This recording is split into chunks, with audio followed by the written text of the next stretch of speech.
In this particular video, we will look into brief descriptions of viroids, prions as well as lichens. Now, all these three viroids, prions and lichens, these do not find place in classification system. Talking about the viroids, these were discovered by Theo Diner in the year 1971. The size of viroids is smaller than viruses. These are non-cellular or acellular organisms. Now, when we talk about viruses, viruses should have two parts. The first part is protein and the second part is genetic material. In the case of viroids, it is only the genetic material, that is free RNA, which is present, and the protein coat will be absent in the case of viroids.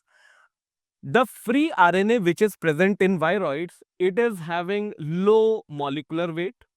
Viroids cause a lot of diseases. A common disease is potato spindle tuber disease. The second are the prions. The prions are similar in size to viruses. So viroids were smaller in size, but prions are similar in size. These are also non-cellular or acellular organisms. And talking about their structure, these consist of abnormally folded proteins. So in the case of viroids, the protein coat was absent, but genetic material free RNA was present. But in the case of prions, it will be just abnormally folded proteins, genetic material will be absent over here.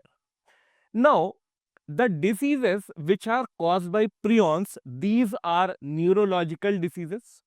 One important disease is bovine spongiform encephalopathy, called in short as BSE. It is also called as mad cow disease, which happens in cattle. Now, the analogous variant of this BSE, it is present in the case of humans, and it is called Creutzfeldt-Jacobs disease or CJD. After this viroids and prions, we come to lichens. Now, lichens are symbiotic associations, or we can say that these are symbionts. Now, symbiotic associations are those associations in which both members get benefit. So, the association should be mutually beneficial to both. And in the case of lichens, the association is between algae and fungi. The algal component, it is called as phycobiont, and the fungal component is called as mycobiont.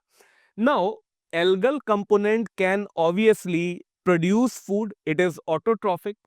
Fungi is heterotrophic. So, talking about the functions, algae prepares the food for fungi, and in turn, fungi will give shelter to algae, as well as it will absorb mineral nutrients and water for algae. So, that is how the mutual symbiotic association which will be present between algae and fungi.